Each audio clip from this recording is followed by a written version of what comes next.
we got an information that there was a shooting incident at Maweko Polytechnic College. Within the compound, a young boy sneaked and jumped over the fence into the beach and committed suicide.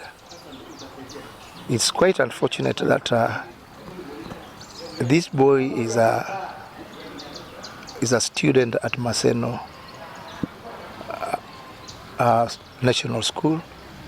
He was a Form 4 student, and the son had a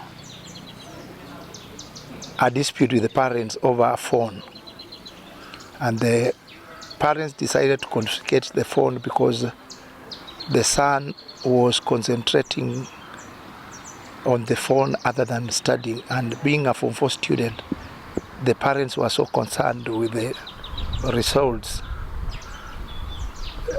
Performance he was not doing very well as before. So one of the parents decided to take the phone to allow the kid to concentrate with his education during this time of midterm. He sneaked into his father's bedroom. Unfortunately, the father was not in, and the father had gone for a shower. He picked his phone and his official gun. It's quite unfortunate incident. With such an incident, the gun remains for further investigation, and we are going to analyze the situation. When also the parents normalize up, we are going to talk with the parents, take their statements,